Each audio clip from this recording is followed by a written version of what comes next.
Pemirsa, penambahan kasus COVID-19 di Bali makin tinggi. Memasuki hari ketiga pemberlakuan pembatasan kegiatan masyarakat PPKM Darurat level 3, tambahan kasus pecah rekor lagi di atas 1.400 orang.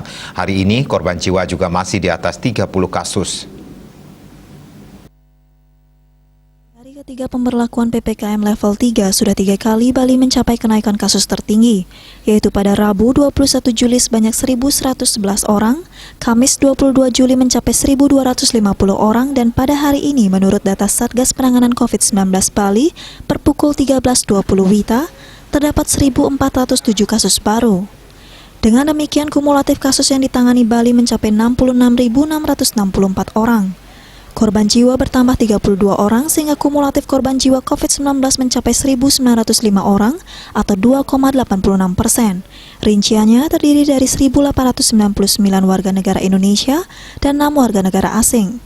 Pasien sembuh bertambah 686 orang sehingga total pasien sembuh saat ini sebanyak 55.445 orang atau 83,17%. Jumlah kasus aktif yang masih dirawat maupun menjalani karantina berjumlah 9.314 orang atau 13,97%.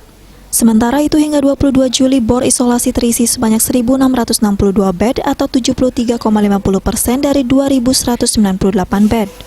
Masih tersisa banyak 536 bed atau 26,50%. Dilihat dari data, jumlah keterisian ini berkurang 27 bed dari sehari sebelumnya sebanyak 1.689 bed. Sedangkan konversi bed isolasi dibandingkan sehari sebelumnya bertambah 70 unit. Untuk bor ICU terisi sebanyak 193 bed atau 61,89% dari 282 bed.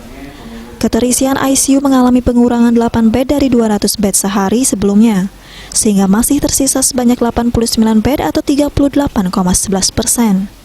Diah Dewi, Bali Post melaporkan.